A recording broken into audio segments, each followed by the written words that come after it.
उजव्या सोंडेचा गणपती खूप कडक आणि डाव्या सोंडेचा गणपती सौम्य किंवा काही होत नाही असं नाहीये. गणपतीचा प्रकार असा काही नसतो. पण खूप जणांची मान्यता अशी आहे की उजव्या सोंडेचा जर का गणपती असेल तर खूप सवळं पाळावं लागतं, खूप वेगळ्या गोष्टी कराव्या लागतात. तर शक्यतो असं काही नाहीये. शास्त्रानुसार सुद्धा बरेचसे जण असं सांगतात की उजव्या सोंडेसाठी तुम्हाला खूप पाळत बसायला लागतं, सगळ्या गोष्टी तुम्हाला सवळ्यात कराव्या लागतात. शक्यतो असं कुठेच लेखित नाहीये आणि असं आपल्याला काही नाही. फक्त ते देव आहेत आणि त्यांच्याकडे तो उजव्या सोंडेचा असो किंवा डाव्या सोंडेचा असो, पवित्रता ही पाळल्याच गेली पाहिजे आणि आपलं मन, आपलं भाव त्यांच्यावरती तेवढंच असलं पाहिजे.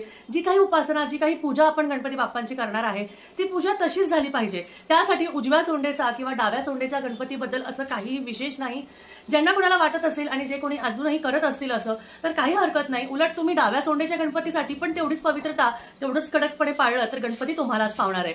त्यामुळे बघा, ह्या ज्या काही आपण म्हणतो ना की तथ्य असतात ह्या